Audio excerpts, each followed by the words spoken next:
Le 21 juillet 1970, le haut barrage d'Assouan, le long du Nil, a été mis en service.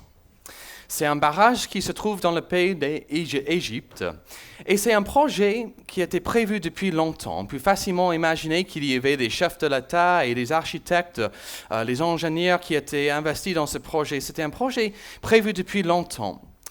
Lors de sa construction, ils ont laissé assez d'eau à couler pour les personnes qui ont vécu près des travaux de recevoir quand même de l'eau, suffisamment d'eau chez eux où ils ont vécu. Le jour de la mise en service, on peut facilement imaginer qu'il y avait un grand spectacle pour ce jour-là, le 21 juillet 1970. Il y avait les présidents de l'Égypte, les chefs des projets, les architectes, etc. Et on peut imaginer qu'il y avait un certain moment quand, juste comme ça, quelqu'un a appuyé sur le bouton et juste comme ça, l'eau a commencé à couler. Mais grâce à l'ouverture de ce barrage, il y avait, pour la première fois dans le pays d'Égypte, l'électricité. Et donc, les personnes ont pu allumer les lumières chez eux. C'est-à-dire que le grand accomplissement n'était pas, en fin de compte, ce haut barrage, mais c'était plutôt l'eau qui a coulé et l'électricité qui a éclairé des millions de personnes en Égypte. Il y a pas mal de similitudes entre l'histoire de ce haut barrage en Égypte et notre texte ce matin, comme Danny a dit, Actes chapitre 2, le jour de la Pentecôte. Il y a pas mal de similitudes entre l'histoire de ce haut barrage et le jour de la Pentecôte. Ce que nous allons lire, c'est que l'arrivée du Saint-Esprit dans l'Église qui a permis à tous les croyants de connaître et faire connaître Christ. Je me permets de répéter ce thème de notre texte, Actes chapitre 2. L'arrivée du Saint-Esprit dans l'Église qui a permis à tous les croyants de connaître et faire connaître Christ. Avant de continuer, je me permets de préciser un peu du Saint-Esprit. D'un point de vue biblique, nous croyons que Dieu est trois personnes, le Père, le Fils et le Saint-Esprit. Le Père est Dieu, le Fils est Dieu et le Saint-Esprit est Dieu. Et d'un point de vue du salut accompli pour nous, c'est-à-dire le pardon de nos péchés, la réconciliation de nos péchés, nous croyons que le Père a prévu le salut, le Fils, Jésus, l'a accompli sur la croix, et c'est le Saint-Esprit qui l'applique dans le cœur des pécheurs. Comme je l'ai dit, il y a des similitudes entre le barrage et le jour de la Pentecôte. Il y avait chacun des projets prévus depuis longtemps. Et dans l'Ancien Testament, Dieu avait donné des promesses à ses prophètes qui ont aussi reçu le Saint-Esprit pour les guider. Et ces promesses étaient suffisantes pour éclairer le salut au peuple avant le jour de la Pentecôte. Comme dans le même sens dans lequel il y avait assez d'eau qui a coulé lors des travaux pour ce haut barrage en Égypte, pour donner assez d'eau au peuple qui ont vécu près de ce projet. Il y avait une autre similitude. À un moment précis, l'eau a coulé en Égypte et à un moment précis, le Saint-Esprit est descendu. En conséquence, en Égypte, il y avait l'électricité. Et en conséquence, le jour de la Pentecôte, le Saint-Esprit a été diffusé dans le monde. En Égypte, les gens ordinaires avaient l'électricité. Et le jour de la Pentecôte, tous les croyants avaient le Saint-Esprit. Le focus n'est pas, en fin de compte, le haut barrage, même si c'était un grand accomplissement. Et dans le même sens dans lequel le focus n'est pas le Saint-Esprit lui-même, mais les effets de la mise en service de haut barrage, les effets du Saint-Esprit dans l'Église entière. Et cela nous amène à une précision essentielle pour notre compréhension de ce texte et même de la Bible. Le Saint-Esprit et le Christ vont et travailler ensemble. Le Saint-Esprit et le Christ vont de pair. Comme on dit en français, pain, vin, fromage. Ils vont ensemble, dans le même sens dans lequel le Saint-Esprit et le Christ vont et travailler ensemble. Plus précisément, comme on lit dans la Bible, le Saint-Esprit met la lumière sur Christ. Le Saint-Esprit met la lumière sur Christ. Les lumières n'existent pas pour elles-mêmes, mais pour éclairer d'autres objets. Le Saint-Esprit est descendu pour amener les personnes au Christ. Avoir l'Esprit, avoir le Saint-Esprit, c'est être en Christ, le connaître personnellement et le faire connaître. Avant de lire notre texte ce matin, Actes chapitre 2, verset 1 jusqu'à verset 21, je vous invite à la prière. Seigneur Jésus, nous prions ce matin que tu bénisses cette occasion de lire ta parole, de la discuter, de l'étudier ensemble, que tu nous donnes une capacité de faire attention, de vraiment nous soumettre sous l'autorité de ta parole, que nous soyons encouragés, édifiés, interpellés et éclairés par ton Saint-Esprit. On le prie dans ton nom. Amen. Je vous invite maintenant à lire Actes chapitre 2, à partir de verset 1 jusqu'au verset 21. Voici la parole de Dieu vivant. Lorsque le jour de la Pentecôte arriva, ils étaient tous ensemble dans le même lieu. Tout à coup, il vint du ciel un bruit comme celui d'un souffle violent qui remplit toute la maison où ils étaient assis. Des langues qui semblaient de feu et qui se séparaient les unes des autres leur apparurent. Elles se posèrent sur chacun d'eux. Ils furent tous remplis d'Esprit Saint et se mirent à parler en d'autres langues, selon que l'Esprit leur donnait de s'exprimer.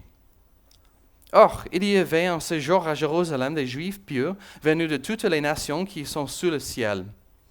Au bruit qui se produisit, la multitude accourut et fut bouleversée, parce que chacun entendait parler dans sa propre langue. Ils étaient hors d'eux-mêmes et dans l'admiration et disaient, « Voici, ces gens qui parlent, ne sont-ils pas tous galiléens? Comment les entendons-nous chacun dans notre propre langue maternelle? Parthes, Mèdes, Élamites, ceux qui habitent la Mésopotamie, la Judée, la Cappadoce, le Pont, l'Asie, la Phrygie, la Pamphylie, l'Égypte, le territoire de la Libye, voisine de Cyrène, et ceux qui sont venus de Rome, Juifs et prosélytes, Crétois et Arabes, nous les entendons parler dans nos langues des merveilles de Dieu. » Tous étaient hors d'eux-mêmes et perplexes et se disaient les uns aux autres, « Que veut dire ceci ?» Mais d'autres se moquaient et disaient, « Ils sont pleins de vin doux. » Alors Pierre, debout avec les 11, éleva la voix et s'exprima en ces termes. « Vous Juifs et vous tous qui séjournez à Jérusalem, sachez ceci et prêtez l'oreille à mes paroles. Ces gens ne sont pas ivres comme vous le supposez, car c'est le 3e heure du jour. Mais c'est ce qui a été dit par le prophète Joël. Dans les derniers jours, dit Dieu, je répandrai de mon esprit sur toute chair. Vos fils et vos filles prophétiseront. Vos jeunes gens auront des visions et vos vieillards auront des songes. Oui, sur mes serviteurs et mes servantes, dans ces jours-là, je répandrai de mon esprit et y prophétiseront. Je ferai des prodiges en haut dans les ciels et des signes en bas sur la terre, du sang, du feu et une vapeur de fumée. Le soleil se changera en ténèbres et la lune en sang, avant que vienne le jour du Seigneur, ce jour grand et magnifique. Alors, quiconque invoquera le nom du Seigneur sera sauvé. » Cela nous amène à notre première partie de ce matin, l'arrivée du Saint-Esprit tirée de versets 1 à 4 de ce chapitre 2. En commençant au verset 1, c'est écrit « Le jour de la Pentecôte », ce qui nous amène à poser les questions. Qu'est-ce que c'est la Pentecôte? C'était une célébration, et je cite maintenant de Exode chapitre 23, qui sont les racines de cette fête, la fête de la moisson. Il y avait donc des pèlerins à Jérusalem venus de 4 coins du monde pour participer à cette fête. De plus, un commentateur ajoute, à l'époque des Actes, c'est-à-dire le jour de la Pentecôte, à l'époque des Actes, cette fête, la fête des moissons, était associée avec le renouvellement de l'alliance que Dieu avait faite avec Noé et ensuite avec Moïse. Et cette fête était donc associée au jour dans lequel Dieu a donné sa loi à Moïse sur la montagne du Sinaï. Cela nous aide à comprendre ce qui s'est passé le jour de la Pentecôte. Il y avait des similitudes pour éclairer la signification du jour de la Pentecôte. À Sinaï, avec Moïse au début de la Bible, Dieu est descendu Il s'est manifesté et sa présence était indiquée par le feu, les tonnerres, le vent et en parlant à haute voix. Je cite maintenant Exode chapitre 19. Le mont Sinaï était tout en fumée parce que l'Éternel y était descendu au milieu de feu. Cette fumée s'élevait comme la fumée d'une fournaise, et toute la montagne tremblait avec violence. Le son du cœur retentissait de plus en plus fortement. Moïse parlait, et Dieu lui répondait à haute voix. On peut lire un peu de la même description de la présence de Dieu quand Dieu se manifeste dans la vie d'Abraham, Genèse chapitre 15. C'était une révélation verbale de la part de Dieu accompagnée par, et je cite maintenant Genèse 15, une fournaise fumante et des flammes. On peut aussi penser à Moïse, un peu avant la réception de la loi sur la montagne Sinaï, au début de son ministère, lors de l'histoire bien connue du buisson ardent.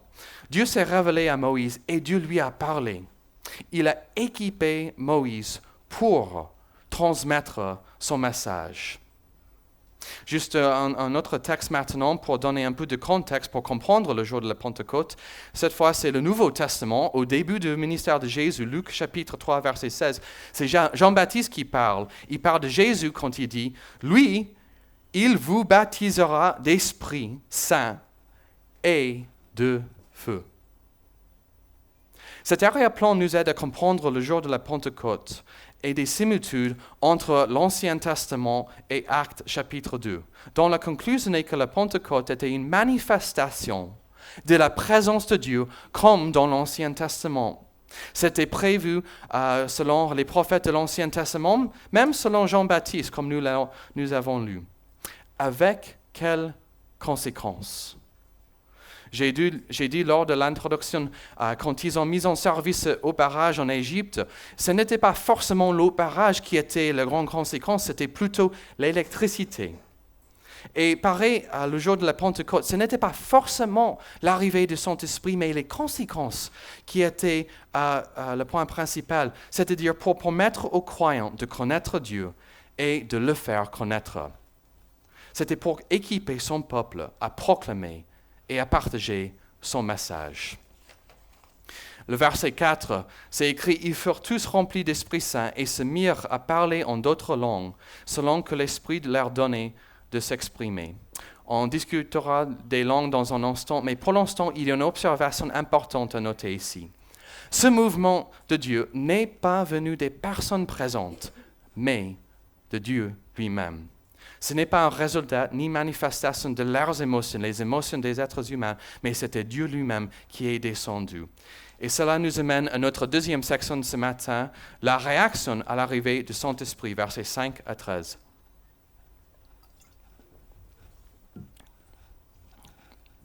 On parle maintenant plus précisément des conséquences de l'arrivée du Saint-Esprit, notamment la communication verbale. Verset 6, c'est écrit que chacun les entendait parler dans sa propre langue. C'est un rappel qu'à Jérusalem, ce jour-là, il y avait des gens de divers pays qui étaient présents pour la fête des moissons. Et pour comprendre ce qui s'est passé, je vous invite à imaginer l'occasion d'un Français de se rendre à Shanghai en Chine.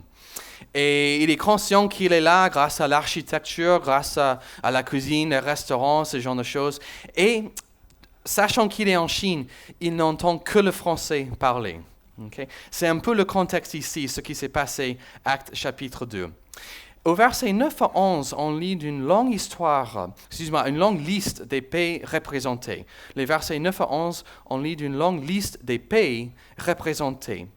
Et ça nous éclaire une vérité très importante. La foi chrétienne n'appartient pas à une seule culture. Aucune culture particulière n'est à l'origine de l'Église.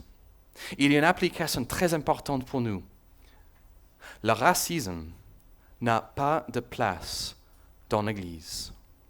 Ce que nous avons en commun, notamment Jésus-Christ, est plus significative que n'importe quelle différence superficielle entre les frères et les sœurs en Christ.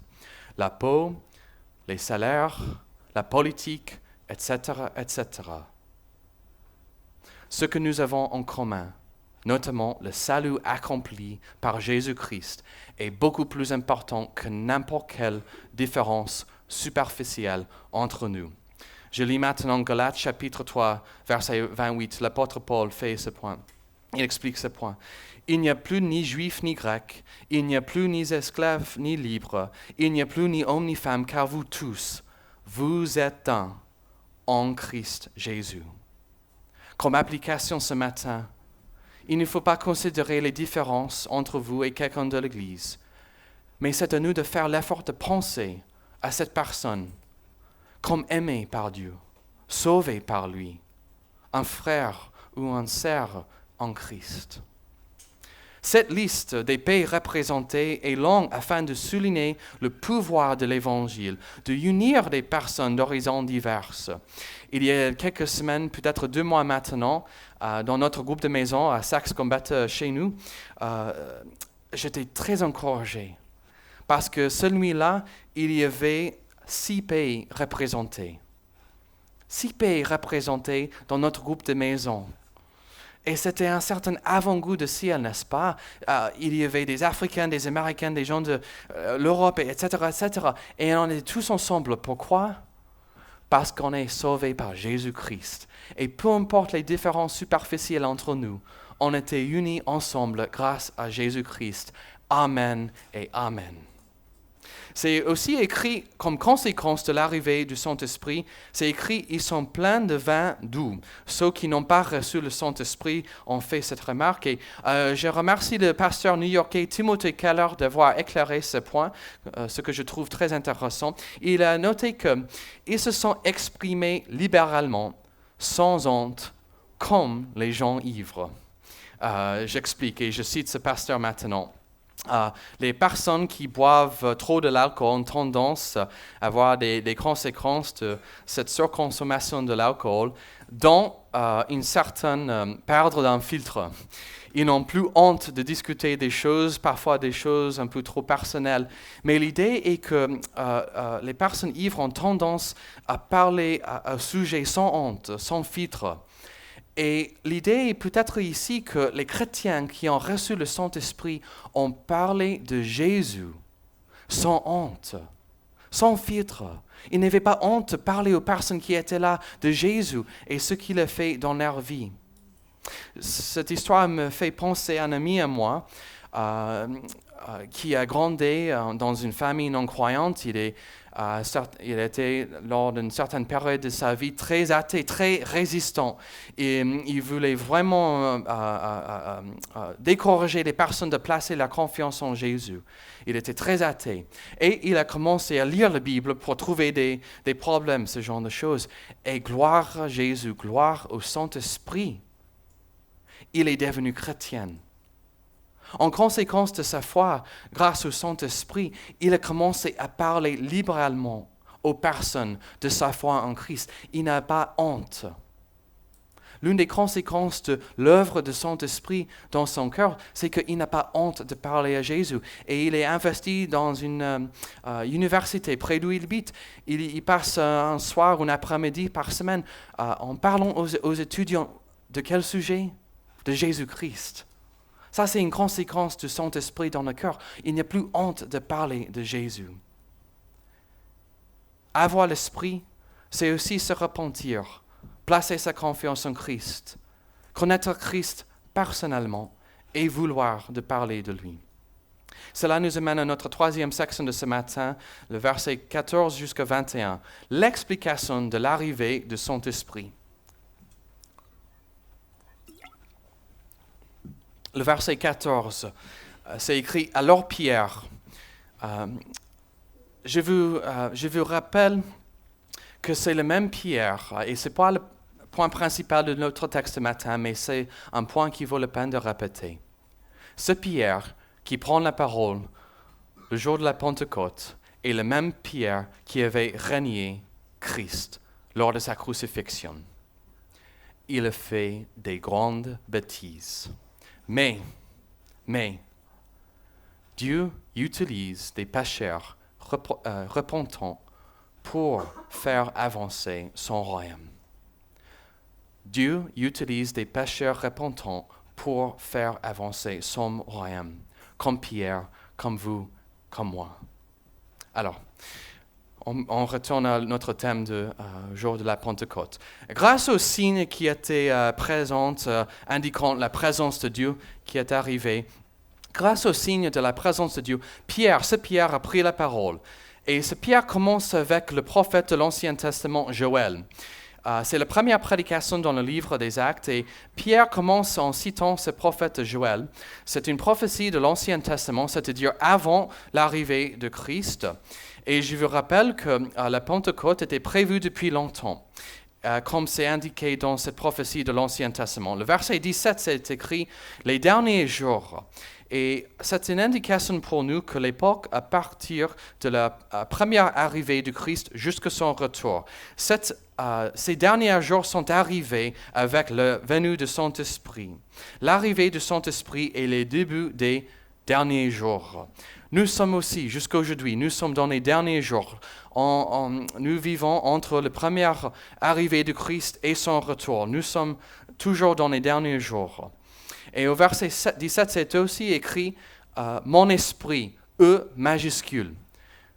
C'est-à-dire que même le prophète Joël avait une prophétie guidée par le Saint-Esprit, que le Seigneur allait envoyer le Saint-Esprit sur toute l'Église. Et voilà, c'est écrit « toute chair ». Ici, c'est une précision, ce n'est pas que des prophètes comme dans l'Ancien Testament, mais les fils et les filles, les veillards, les hommes et les femmes. Le mot-clé ici est l'universalité. Tous les croyants connaissent et parlent de la parole de Dieu. Ça, c'est une conséquence de l'arrivée du Saint-Esprit. Comme le dit un commentateur, Pierre explique dans les versets 17 à 18 que tous ont reçu l'effusion du Saint-Esprit comme un signe de l'avènement de la nouvelle ère promise par Dieu. Au verset 19, c'est écrit « Des prodiges en haut du ciel et des signes en bas sur la terre, du sang, du feu et une vapeur de fumée. » Un commentateur ajoute « Cela faisait un peu plus de 7 semaines que les habitants de Jérusalem avaient effectivement vu le soleil se transformer en ténèbres au début de l'après-midi du jour de la crucifixion de notre Seigneur. » Et donc, pour comprendre la relation entre la prophétie de Joël, Jésus et la Pentecôte, il faut comprendre la crucifixion, la résurrection, l'ascension et l'envoi du Saint-Esprit comme des actes décisifs, ponctuels, absolus et non reproductibles de l'œuvre de Christ. Pierre cite Joël pour expliquer ce qui s'est passé, que le Saint-Esprit est définitivement descendu. Le grand événement s'est passé. Et cela nous amène à un point essentiel. L'importance n'est pas en fin de compte le feu, ni le vent, des langues, etc. Ces signes étaient destinés à attirer l'attention au message qui a accompagné les signes de la présence de Dieu, notamment « Alors, quiconque invoquera le nom du Seigneur sera sauvé. » Et voilà un point central déjà cité, mais je me permets de le répéter. Implicite dans la prédication de Pierre, suite à l'arrivée du Saint-Esprit, le focus n'était pas sur le Saint-Esprit, mais sur Christ. Comme j'ai déjà dit, le Saint-Esprit et le Christ vont ensemble. Et l'objectif de la prédication de Pierre n'est pas, en fin de compte, le Saint-Esprit, mais Christ. Dans la conclusion, avoir l'Esprit, c'est être sauvé par Christ, être passionné par Christ, connaître Christ et le faire connaître. Et voilà la dernière section de ce matin, la Pentecôte aujourd'hui. La Pentecôte était unique, je cite un autre commentateur. Leur expérience, ceux qui ont vécu l'arrivée du Saint-Esprit, leur expérience est celle d'un changement d'époque, de l'ancienne à la nouvelle alliance. Et par conséquent, elle est atypique et ne peut pas servir de modèle de culte. C'était un changement historique, passant du ministère de Jésus au ministère des apôtres. C'était la fondation de l'Église. La prophétie dans Acte 2 ne fait pas référence à une fonction particulière de prophète qui a donné une nouvelle révélation, mais plutôt à ceux qui connaissent Dieu et qui partagent sa parole. Ce pouvoir, ce pouvoir de partager la parole de Dieu est donné à tout le peuple de Dieu. Je me permets d'aborder maintenant brièvement la question de parler en langue. Certaines chrétiennes pensent que Actes chapitre 2 est un certain modèle pour chaque culte et ils font aussi référence à 1 Corinthiens les deux chapitres 1 Corinthiens chapitre 12 et 14. Je me permets de dire brièvement que la Pentecôte est indiquée comme un changement d'époque. Chaque culte ne l'est pas. C'était un événement unique pour établir la fondation. Et comme vous le savez, on ne rétablit pas la même fondation du même immeuble chaque dimanche. On le fait une seule fois. Et la Pentecôte était l'établissement définitif de l'Église. Ça s'est passé une seule fois. Les langues aussi, il y a une grande différence entre Actes chapitre 2 et 1 Corinthiens 12 et 14. Les langues parlées ici, le jour de la Pentecôte, étaient compréhensibles. En 1 Corinthiens, non, elle n'était pas compréhensible. Néanmoins, et ce point est très important à noter, néanmoins, le même Saint-Esprit qui est descendu le jour de la Pentecôte est avec nous aujourd'hui. Nous avons chacun de nous, hommes, femmes, jeunes, vieux, etc., etc. Nous avons la même parole donnée le jour de la Pentecôte et nous pouvons et nous devrions la partager. Quand nous avons l'occasion de partager un verset biblique avec quelqu'un, nous avons l'occasion de partager la parole de Dieu vivant. Comme je l'ai dit lors de l'introduction, ce barrage d'Assouan s'est mis en service à un moment donné, mais les conséquences sont toujours présentes. Le même Saint-Esprit est avec nous aujourd'hui qui travaille par la parole dans le cœur des personnes. Les hommes, les femmes, jeunes, âgés, c'est à nous de proclamer Jésus, de partager sa parole. L'œuvre du Saint-Esprit, ce n'est pas une émotion subjective, mais une connaissance personnelle et une confiance profonde en Christ et une volonté de le faire connaître. Quand le barrage s'est mis en service, il y avait les lumières. Comme le jour de la Pentecôte, les chrétiens ont reçu le Saint-Esprit et ils sont partis dans le monde entier pour faire connaître Christ. Jésus est venu afin d'être connu.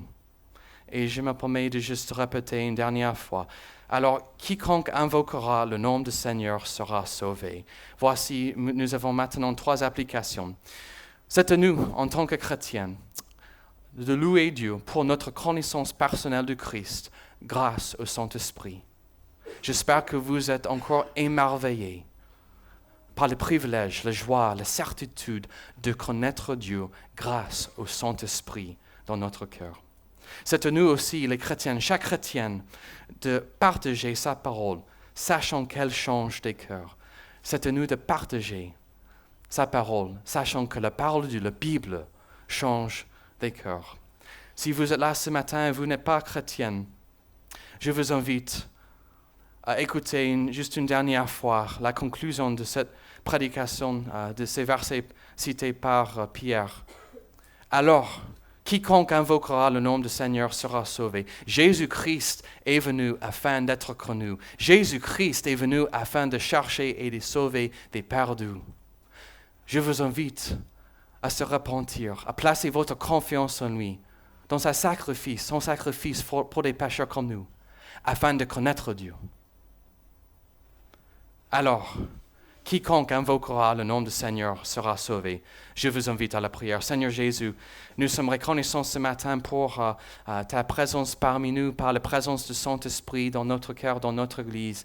Et nous prions que tu nous donnes une grande joie de te connaître grâce au jour de la Pentecôte, quand tu es descendu, quand le Saint-Esprit est descendu. Et nous voulons prier avec joie, avec reconnaissance, que tu nous aides à proclamer ta parole, à partager ta parole et de te faire de mieux en mieux. On le prie avec une grande connaissance pour le salut prévu du Père, accompli par le Fils Jésus, appliqué par le Saint-Esprit. Amen.